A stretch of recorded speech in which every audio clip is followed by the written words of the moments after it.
দাঁড়া, দেখতে পাচ্ছ টমেটো, গ্রীষ্মকালীন টমেটো এবং কমলা। আপনাদের দেখাবো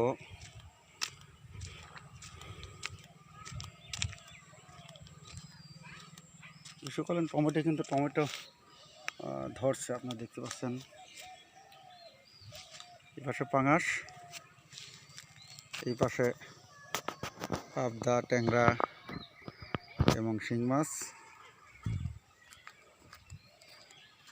গ্রীষ্মকালীন টমেটো, কমলা গাছ লাগানো আছে, যেহেতু কমলা গাছ অনেক দিন ধরে হবে, ফুল আসছে প্রত্যেকটা গাছে, কিন্তু গ্রীষ্মকালীন টমেটোর ফুল আসছে।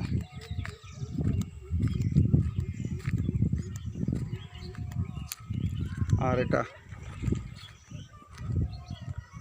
বড় পুকুর, এখানে আছে তেলাপিয়া, পাঙাশ, রুই, সিলভার কাপ, গ্লাস কাপ, গ্রাস কাপ, ব্লাড কাপ, সব মাছই আছে এই পুকুরের মধ্যে।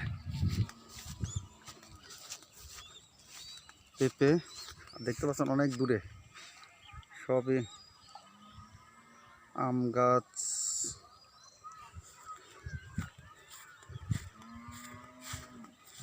এখান থেকে খাবার দেওয়া হয় মাছের।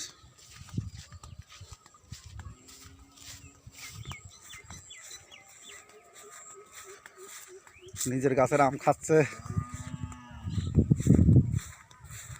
এখানে একটা ছোট্ট পুকুর, এখানে মাছের রেণু ছাড়া আছে, ছোট পুকুর, মাছের রেণু দেওয়া আছে, বিভিন্ন ধরনের মাছ, অনেক বড় হয়েছে। দেখতে পাচ্ছেন সে কাঙ্ক্ষিত আম গাছ, অনেক আম, আলহামদুলিল্লাহ পর্যাপ্ত পরিমাণে আম আছে। আমার সেই কাঙ্ক্ষিত আরেকটি ফসল সূর্যমুখী। দেখতে যা ঘর,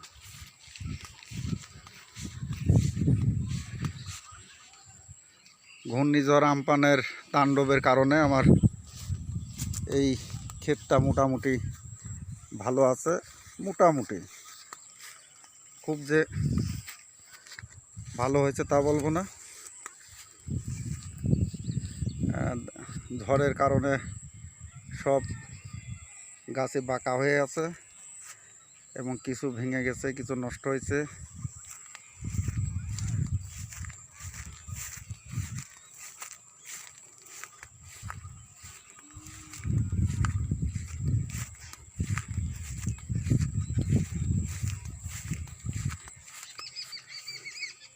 কালারফুল সিনারি।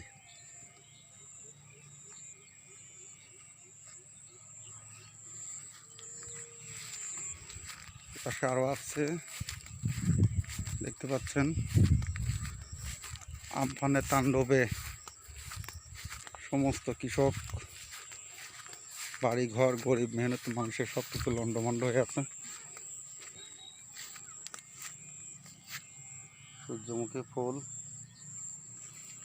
দেখতে পাচ্ছেন, মধু সংগ্রহ করছে মৌমাছি ফুল থেকে। আর একটি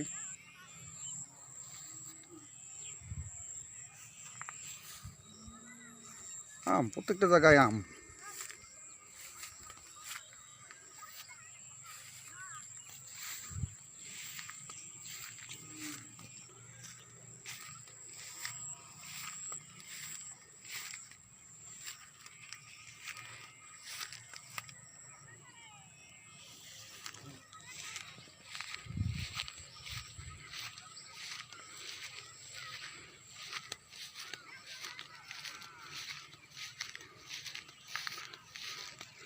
এই সূর্যমুখীর তেলে কোলেস্টেরল ফ্রি, এটা হার্টের যাদের সমস্যা আছে তারা এই তেল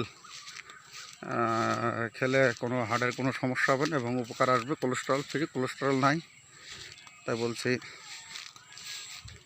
সবাইকে অসংখ্য অসংখ্য ধন্যবাদ। আসসালামু আলাইকুম ওয়া রাহমাতুল্লাহ।